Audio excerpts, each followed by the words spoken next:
कि ताहर प्यार हाकी आप पिपरा के भूल ए रानी हो उतरत नहीं के हो ना भैया। इतनी खूबसूरत एक्टर से किसको नहीं प्यार हो जाता। का हाल बा? ठंडा नहीं खे लगत? अरे आप खुद गर्मी हो। गर्मी बा, अच्छा बात बा। तो सबसे पहले मैं रुद्र प्रताप सिंह जी को थैंक यू बोलना चाहती हूँ जिन्होंने मुझे यहाँ पे इनवाइट किया है आप लोगों के बीच में, और अनिल यादव जी को भी वेरी वेरी थैंक यू। मेरा एक बहुत ही प्यारा आया है। भोजपुरी समझ में आवेला? भोजपुरी बोला? मुझे इतना ठीक से बोलने नहीं अरे आता। कोई बात नहीं, आपके लिए 7 खुद माफ है। एक हमारे को बहुत बढ़िया गाना आयल बा जेकर नाम बा माई के पतोहिया बनबू का। तो मैं तो इतना अच्छा गा ओह गॉड। तो वो गाने का 2 बोल निहाल जी आप लोगों को गाकर सुनाएंगे। निहाल जी प्लीज कम दिस साइड, आ जाइए आ जाइए। तो निहाल जी ये गाना गाएंगे आप लोगों के लिए। अच्छा, पिपरा के भूत। सो प्लीज आप गाइए ना। गाइए। पहले आप गाइए फिर मैं गाऊंगी। हेलो हेलो हेलो मेरा माइक देना।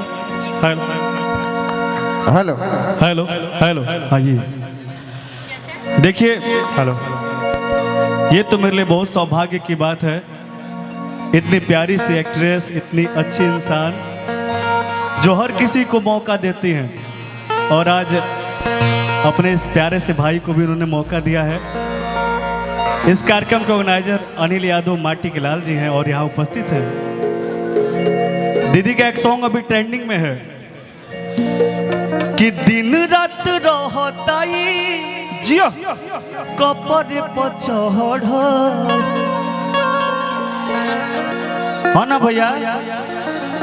आ धीरे धीरे जात बा बोखर नियन बढ़,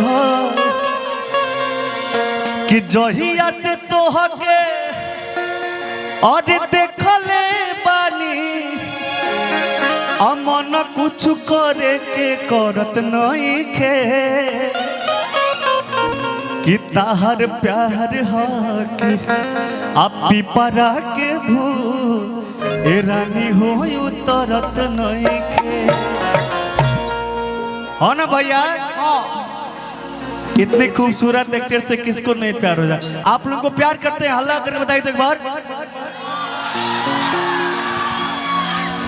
ये लोग करते हैं कि नहीं करते, बट आई लव यू। ये गाना गा देना यहाँ के संगे, गा देना भैया।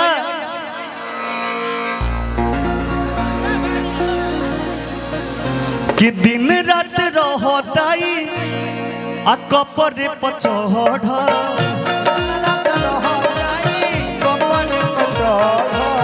धीरे धीरे जात बाबू घर नियन बढ़,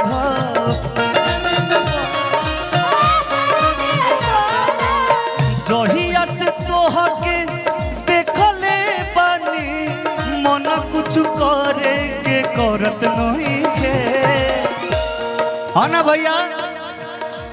आज सिवान के लड़का कहते हैं ना जहिया से तोहके देखले बानी मन कुछ करे के करत नहीं के, ताहर प्यार होगी ताहर प्यार होगी पिपरा के भूत रानी हो उतरत नहीं के,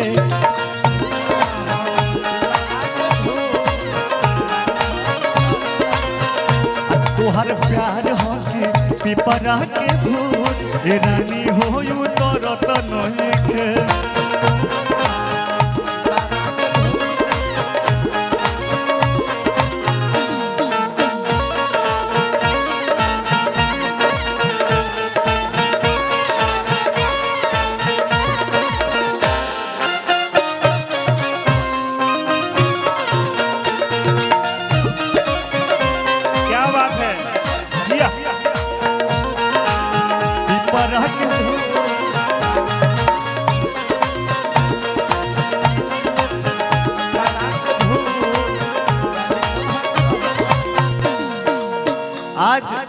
ये सिवान में जितना भी लड़का रहा फोटो लिया सन जान तनी का कहिया सन हाँ बन के मजनू पीछे पीछे घूमता ने एक ही फोटोवा हम बार बार चुमता ने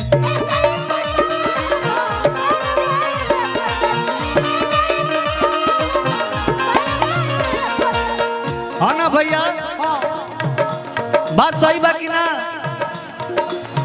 बन के मजनुआ हम पीछे पीछे घूमतनी एक ही फोटोवा हम बार बार चुमतनी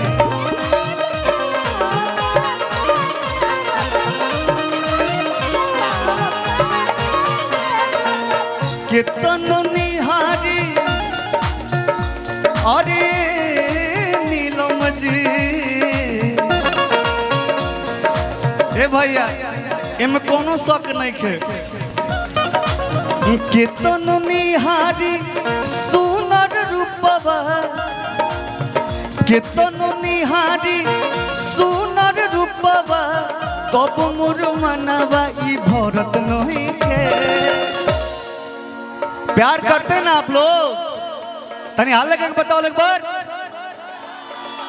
ये बिहार के हल्ला हो तनी बिहार वाला हल्ला हो जा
क्या बात है जोरदार ताली बजा नीलम गिरी जी